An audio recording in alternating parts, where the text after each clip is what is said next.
Hi guys, 30 days of Java script series లో ఈరోజు day 4 అన్నమాట. ఈ వీడియోలో మనం వేరియబుల్ అంటే ఏంటో చూద్దాం. వీడియో లాస్ట్ వరకు చూసి వీడియోని సేవ్ చేసి పెట్టుకోండి. మీకు ఎలాంటి డౌట్స్ లేకుండా చాలా క్లియర్ గా ఎక్స్ప్లెయిన్ చేస్తాను. ఫస్ట్ వేరియబుల్ అంటే variable is an container which holds the data.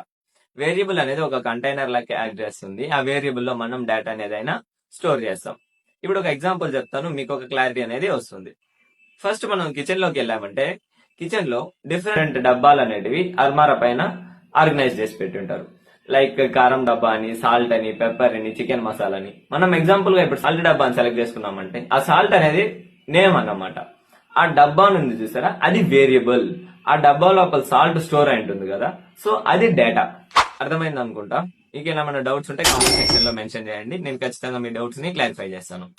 ఇప్పుడు సింటాక్స్. ఇక్కడ మీరు స్క్రీన్ పైన చూస్తున్నారు కదా, ఫస్ట్ ఈజ్ ఈక్వల్ టు ఉంది కదా, is equal to left side ఉండేది వేరియబుల్ అవుతుంది, రైట్ సైడ్ అనేది వాల్యూ అవుతుంది. రైట్ సైడ్ ఉన్న వాల్యూ ఈ వేరియబుల్ లోకి అసైన్ చేసి స్టోర్ అయినది, రైట్. ఇప్పుడు వేరియబుల్స్ ని డిక్లేర్ చేసేటప్పుడు మనం కొన్ని రూల్స్ ఫాలో అవ్వాలన్నమాట. అందులో ఫస్ట్ రూల్ ఏంటంటే, మనం వేరియబుల్ డిక్లేర్ చేసేటప్పుడు ఆ వేరియబుల్ ఏదర్ క్యాపిటల్ లెటర్స్ లో గానీ స్మాల్ లెటర్స్ లో గానీ ఆల్ఫాబెట్స్ తో డిక్లేర్ అయి ఉండాలి. Second one, special characters like under score గానీ డాలర్ సింబల్ మాత్రమే మనం స్పెషల్ క్యారెక్టర్స్ లో యూజ్ చేయగలుగుతాం. నెక్స్ట్ ఇంక ఏదైనా యూజ్ చేసామంటే ఎర్రర్ త్రో చేస్తుంది. అండ్ థర్డ్ వన్, నెక్స్ట్ ఏంటంటే వేరియబుల్స్ ఎప్పుడు గానీ నెంబర్స్ తో స్టార్ట్ అవ్వకూడదు. నెక్స్ట్ వేరియబుల్స్ డిక్లేర్ చేసేటప్పుడు క్యామ్లన్ కేస్ ని ఖచ్చితంగా ఫాలో అవ్వాలి. అంటే ఇప్పుడు ఒక వేరియబుల్ లో 2 డిఫరెంట్ నేమ్స్ ఉన్నాయి, 2 డిఫరెంట్ నేమ్స్ కంబైన్ అయ్యి ఒక వేరియబుల్ లాగా ఉంది అనుకుందాం. ఇప్పుడు ఫస్ట్ వర్డ్ లో ఫస్ట్ లెటర్ ఉంది చూసారా, అది స్మాల్ లెటర్ ఉండాలి. నెక్స్ట్ సెకండ్ వర్డ్ లో ఫస్ట్ లెటర్ ఉంది చూసారా, అది క్యాపిటల్, రైట్. ఇలాగా మీరు ఎన్ని వర్డ్స్ యాడ్ చేసుకుంటే ఆ వర్డ్స్ లో ఫస్ట్ లెటర్ అనేది క్యాపిటల్ ఉండాలి, రైట్.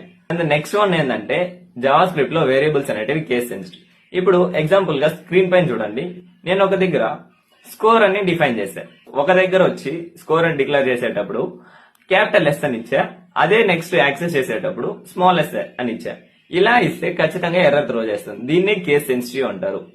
ఇప్పుడు మీకు ఒక చిన్న టాస్క్, ఇక్కడ స్క్రీన్ మీద ఒక అవుట్పుట్ కనిపిస్తుంది కదా, ఇలాగా మీరు కోడ్ రాసి మనకు డిఎం చేయండి. మనం థియరీ నేర్చుకున్నంత మాత్రం మనకు ప్రోగ్రామ్ రాదు కదా, సో ఇలాంటి చిన్న చిన్న టాస్క్లు మనం కంప్లీట్ చేస్తూ వెళ్ళామంటే మనకు ఒక హ్యాండ్స్ ఆన్ ఎక్స్పీరియన్స్, ఎలా ఎర్రర్ వస్తే ఎలా సాల్వ్ చేయాలో మనకు ఒక ఐడియా వస్తుంది. నెక్స్ట్ వీడియోలో మనం డేటా టైప్స్ గురించి చూద్దాం. మీకు ఈ వీడియో ఇన్ఫర్మేటివ్ గా అనిపిస్తే మీ సాఫ్ట్ హ్యాండ్స్ తో అలా సాఫ్ట్ గా ఫాలో బటన్ క్లిక్ చేసి లైక్ చేసి మీ ఫ్రెండ్స్ కి వీడియోని షేర్ చేయడం మర్చిపోకండి. మనం అనుకున్నటువంటి 5K టార్గెట్ ని యాజ్ సూన్ యాజ్ పాసిబుల్ గా రీచ్ చేద్దాం. Till that, learn together, grow together.